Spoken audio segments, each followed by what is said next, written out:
Hi friends, Chennai ஐசிஎஃப்ல முதல் முறையாக அதிவேக வந்தே பாரத் பார்சல் ரயில் தயாரிக்கும் பணி வந்து இறுதி கட்டத்தில் இருக்குங்க. இந்த பார்சல் ரயில் வந்தே பாரத்தில் 16 பெட்டிகள் வரைக்கும் இருக்குது. மணிக்கு 160 கிலோமீட்டர் வரைக்கும் செல்லும் திறன் உடையதுங்க. இதனோட சிறப்பம்சம் என்னன்னு பார்த்தீங்கன்னா, உணவுப் பொருட்களை வந்து பதப்படுத்தும் வசதி வந்து இந்த ட்ரெயினில் இருக்குங்க. அது மட்டும் இல்லை, ஒரு பொருட்களை வந்து சேஃப்டியாக நம்ம கையாளும் வசதியும் இதில் வந்து கொண்டு வந்திருக்காங்க.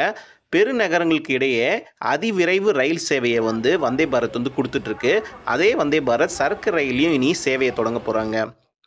ஒரு நேரத்தில் 264 டன் சரக்குகளை ஏற்றி செல்ல முடிகிற கெப்பாசிட்டி இந்த வந்தே பாரத் சரக்கு ரயிலில் இருக்குங்க.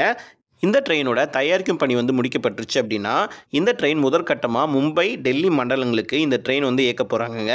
தற்போது உள்ள சரக்கு ரயிலில் என்ன எடுத்துகிட்டு போகிறாங்கன்னு பார்த்தீங்கன்னா, நிலக்கரி, உரம், ஸ்டீல், உணவுப் பொருட்கள், உணவு தானிய பொருட்கள், அது மட்டும்தாங்க எடுத்துகிட்டு போயிட்டுருக்காங்க. எலக்ட்ரானிக் குட்ஸ்லாம் வந்து அதிகமாக வந்து எடுத்துகிட்டு போகிறதில்ல. அதிகமாக விமானங்கள் மற்றும் சாலை வழியாக தான் எடுத்துகிட்டு போயிட்டுருக்காங்க. காமர்ஸ் நிறுவனமான அமேசான், ஃப்ளிப்கார்ட் போன்ற நிறுவனங்கள் வந்து விமானங்கள் மற்றும் சாலை மார்க்கமாக தான் எல்லா பொருட்களையும் வந்து எடுத்துகிட்டு போயிட்டுருக்காங்க. தனியார் நிறுவனங்கள் வந்து அவங்களோட பொருட்களை பாதுகாப்பாக கொண்டு செல்றதுக்கு இந்த வந்தே பாரத் ரயில் பெரும் உதவியாக இருக்குங்க.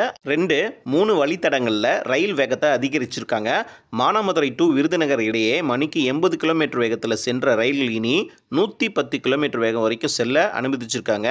அதே போல் மானாமதுரையிலிருந்து நரிக்குடி இடையே 90 கிலோமீட்டர் வேகத்தில் செல்றதுக்கும், அரும்புக்கோட்டை டு விருதுநகர் இடையே 75 கிலோமீட்டர் வேகத்தில் ரயில்களை வந்து இயக்க போயிட்டு இருக்காங்க.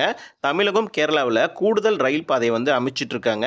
பழைய தண்டவாளங்களை புதுப்பிச்சு புதிய தண்டவாளங்களை அமைச்சுக்கிட்டு இருக்காங்க. சிக்னல் மேம்பாடு பணிகள் எல்லாமே வந்து நடந்துட்டு இருக்குங்க. இந்த 3 ட்ரெயின் மட்டும் இல்லாமல் சென்னை நோக்கி செல்லும் எல்லா விரைவு ரயில்களோட வேகத்தையும் படிப்படியாக அதிகரிக்க போகிறாங்க. அவ்வளோதான் இந்த வீடியோ. தேங்க்ஸ் ஃபார் வாட்சிங். சப்ஸ்கிரைப் பண்ணாதவங்க கொஞ்சம் சப்ஸ்கிரைப் பண்ணிட்டு பாருங்கள்.